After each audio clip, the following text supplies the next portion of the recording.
राधा का दर्द। अब तक का सबसे सुंदर मैसेज। ये पढ़ने के बाद एक आह और एक वाह जरूर निकलेगी। कृष्ण और राधा स्वर्ग में विचरण करते हुए अचानक एक दूसरे के सामने आ गए। विचलित से श्री कृष्ण, प्रसन्नचित से राधा। कृष्ण सकपकाए, राधा मुस्कुराई।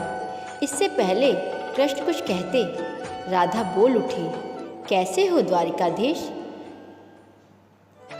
जो राधा उन्हें कान्हा कान्हा कह के बुलाती थी, उसके मुख से द्वारिकाधीश का संबोधन कृष्ण को भीतर तक घायल कर गया।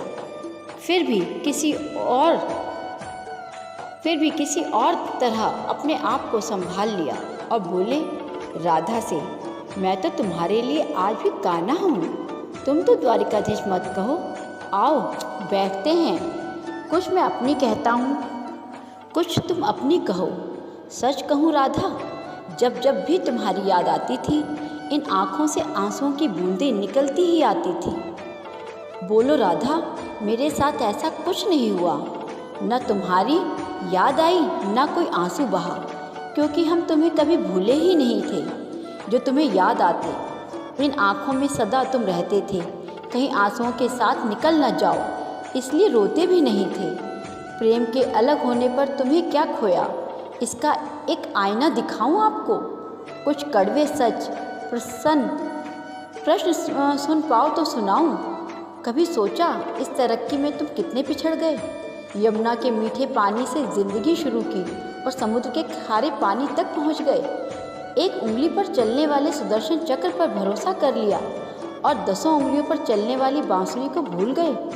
कान्हा, जब तुम प्रेम से जुड़े थे तो उंगली गोवर्धन पर्वत उठाकर लोगों को विनाश से बचाती थी। प्रेम से अलग होने पर अब उंगली पर चक्र उठाते हो। कान्हा, होते तुम सुदामा के घर जाते, सुदामा तुम्हारे घर नहीं आते। युद्ध में और प्रेम में यही फर्क होता है। युद्ध में आप मिटाकर जीतते हैं और प्रेम में आप मिटकर जीतते हैं। कान्हा, प्रेम में डूबा हुआ आदमी दुखी तो रह सकता है, पर किसी को दुख नहीं देता।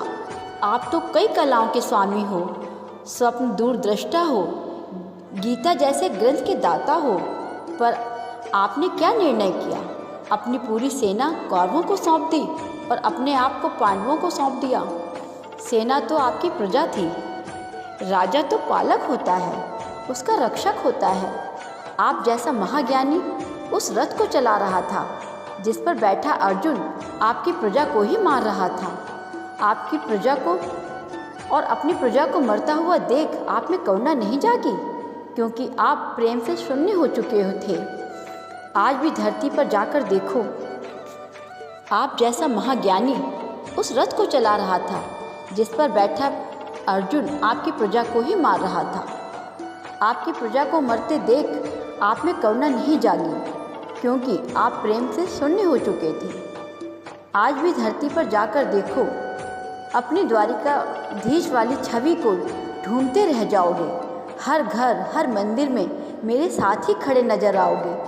आज भी मैं मानती हूँ, लोग गीता के ज्ञान की बातें करते हैं, उसके महत्व की बातें भी करते हैं, मगर धरती के लोग युद्ध वाले द्वारिकाधीश पर नहीं, प्रेम वाले कान्हा पर भरोसा करते हैं। गीता में दूर दूर तक नाम भी नहीं है, पर आज भी लोग उसके समापन पर राधे राधे ही करते हैं। राधे राधे।